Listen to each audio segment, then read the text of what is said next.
ఒక అడవిలో చెట్టు కొమ్మ మీద 2 తుని పిచ్చుకలు గూడు కట్టుకుని ఉంటుండేవి.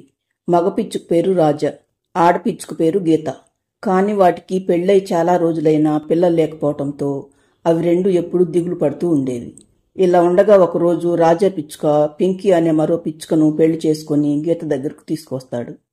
అదేంటండి, పిల్లలు లేనంత మాత్రాన నన్ను వదిలేసి మరొకరిని పెళ్లి చేసుకుంటారా? ఏం చేయమంటావు గీత? ఎన్ని రోజులున్నా నీకు పిల్లలు పుట్టడం లేదు. కేవలం పిల్లల కోసమే ఈ పింకీని పెళ్లి చేసుకున్నాను, అంతేకాని నీ మీద ప్రేమ లేక కాదు అంటాడు రాజా పిచ్చుక.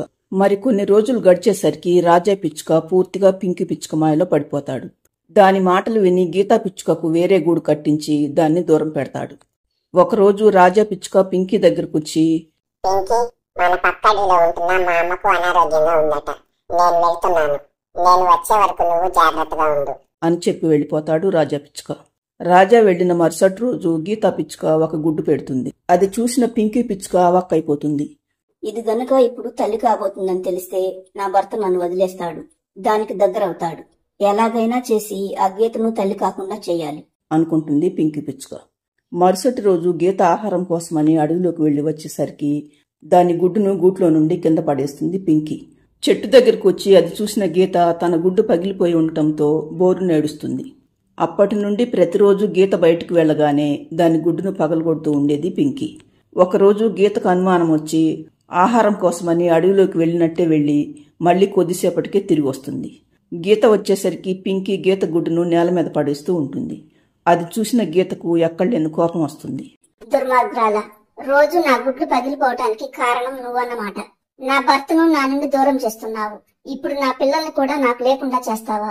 ఇప్పుడు నువ్వు నాకంటే ముందుగా పిల్లల్ని కన్నావనుకో, రాజా నన్ను వదిలేసి మళ్ళీ నీకు దగ్గరవుతాడు. కాబట్టి నిన్నెప్పటికీ తల్లిని కానివ్వను. ఇన్ని రోజులు నీ సంగతి తెలియదు కాబట్టి నా గుడ్డు విషయంలో కాస్త అజాగ్రత్తగా ఉన్నాను. ఇక నుండి నా గుడ్లను నీ నుండి ఎలా కాపాడుకోవాలో నాకు తెలుసు. అసలు నువ్వంటూ బ్రతికి ఉంటేనే కదా పిల్లల్ని కనటానికి. నా స్నేహితురాలు గ్రద్ద ఇక్కడికి దగ్గరలోనే ఉంటుంది. వెంటనే నేను వెళ్లి దాన్ని తీసుకువచ్చి నేను చంపిస్తాను చూడు అంటూ వెళ్లిపోతుంది పింకీ పిచ్చుక. దాంతో గీతకి ఏం చేయాలో తోచదు. ఒకవైపు తన గుడ్డు పెట్టే సమయమైంది, మరోవైపు పింకీ గద్దను తీసుకుని రావటానికి వెళ్ళింది. ఏదేమైనా ఇప్పుడు తన ప్రాణాలు కాపాడుకోవటం ముఖ్యం అనుకున్న గీత వెంటనే అక్కడి నుండి పారిపోవటం మొదలు పెడుతుంది. కొంత దూరం వెళ్లేసరికి దానికి ఒక చెట్టు మీద గూడు కనిపించటంతో గూటి దగ్గరికి వస్తుంది గీత. ఇక ఆపుకోవటం తన వల్ల కాక ఆ గూట్లోనే గుడ్డు పెడుతుంది. కానీ అప్పటికే ఆ గూటిలో మరో 2 గుడ్లుంటాయి. ఈ గుడ్డును ఇక్కడి నుండి ఎలా తీసుకువెళ్లాలా అని గీత ఆలోచిస్తుండగానే పింకీ పిచ్చుక గద్ద దూరం నుండి వస్తూ కనిపిస్తారు. వాళ్ళు కనుక నన్ను చూశారంటే నాతో పాటు నా బిడ్డను కూడా చంపేస్తారు అనుకున్న గీతా పిచ్చుక వెంటనే అక్కడి నుండి పారిపోతుంది. అది వెళ్లిన కాసేపటికి గూటి దగ్గరకు ఒక చిలుక వస్తుంది. అది తన గూట్లో ఉన్న 3వ గుడ్డును చూసి ఆశ్చర్యపోతుంది. ఇదేంటి, నా గూట్లో ఉండవలసినవి 2 గుడ్లే కదా, మరి 3 ఏమిటి అనుకుంటుంది చిలుక. దానికప్పుడు చెట్టు కింద నుండి ఒక పాము వెళ్తూ కనిపిస్తుంది. ఈ పాము మళ్లీ వచ్చిందేమిటి? నేను ఇక్కడే ఉంటే ఈ పాము ఏదో ఒక రోజు ఖచ్చితంగా నా గుడ్లను తింటుంది. అందుకే వెంటనే గుడ్లను తీసుకుని ఇంతకు ముందు నేను చూసి వచ్చిన చెట్టు మీదకు వెళ్ళాలి అనుకున్నట్లుగానే చిలుక తన 2 గుడ్లతో పాటు గీత గుడ్డును కూడా తీసుకుని వేరే చెట్టు మీదకు వెళ్తుంది.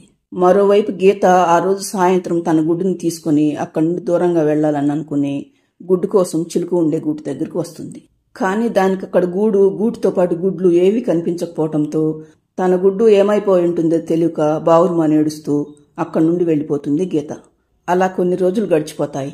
చిలుక గూట్లో ఉన్న గుడ్లలో నుండి 2 చిలుక పిల్లలతో పాటు గీత గుడ్లో నుండి పిచ్చుక పిల్ల కూడా బయటకు వస్తుంది. చిలుక తన పిల్లలతో పాటు పిచ్చుక పిల్లను కూడా ప్రేమగా చూసుకుంటూ ఉంటుంది. గీతా పిచ్చుక మాత్రం అక్కడికి దూరంగా ఉన్న తన స్నేహితురాలు ఉడత దగ్గరికి వెళ్లి అక్కడ బ్రతుకుతూ ఉంటుంది. ఇలా ఉండగా ఒకరోజు గీత తన స్నేహితురాలు ఉడతతో కలిసి అడవిలో వెళుతూ ఉంటుంది. చిలుక కూడా తన 2 పిల్లలతో పాటు పిచ్చుక పిల్లను కూడా తన పైన ఎక్కించుకుని అడవిలోకి వస్తుంది. ఒక చోటుకు రాగానే పిచ్చుక పిల్ల పొరపాటును జారి కింద పడబోతుండగా వెంటనే గీత దాన్ని పడకుండా పట్టుకుంటుంది. కొద్దిసేపట్లో ఎంత ప్రమాదం తప్పింది. నువ్వు గనుక నా బిడ్డను పట్టుకుని ఉండకపోతే దానికి ఏం జరిగేదో ఏంటో. నా బిడ్డను కాపాడినందుకు చాలా కృతజ్ఞతలు మిత్రమా. ఒక చిన్న పిల్ల ప్రమాదంలో ఉందని తెలిస్తే నేనే కాదు ఎవరైనా కాపాడతారు. కానీ నాకు అర్థం కానిదల్లా ఒకటి, నువ్వేమో చిలుకవు, మరి ఈ చిన్న పిల్లేమో పిచ్చుక పిల్ల. మరి నువ్వు దీన్ని నా బిడ్డ అంటున్నావేమిటి? నేను ఇది వరకు ఈ అడవి మధ్యలో ఉన్న చెరువు ఒడ్డిన చెట్టు మీద ఉండేదాన్ని మిత్రమా.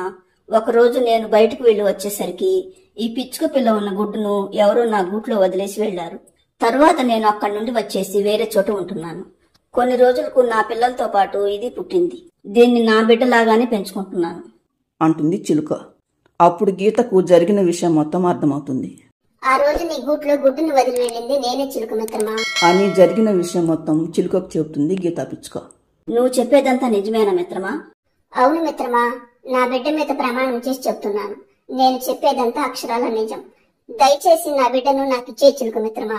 ఒక తల్లి పడే ఆవేదన మరొక తల్లికి మాత్రమే తెలుస్తుంది పిచ్చుక. తప్పకుండా నీ బిడ్డను నీకిచ్చేస్తాను. కానీ నువ్వు కూడా నాతో పాటు నేను ఉండే చోటే ఉండాలి అంటుంది చిలుక. గీత పిచ్చుక అందుకు సంతోషంగా ఒప్పుకుంటుంది. అప్పటి నుండి గీత కూడా తన బిడ్డతో పాటు చిలుక ఉండే చోటే ఉండిపోతుంది. ఫ్రెండ్స్, ఈ కథ ఇంతటితో అయిపోలేదు. గీత తన బిడ్డ రాజా పిచ్చుక దగ్గరికి ఎలా వెళ్తారో, పింకీ పిచ్చుకకు ఎలా బుద్ధి చెబుతారో పార్ట్ 2లో చూడండి.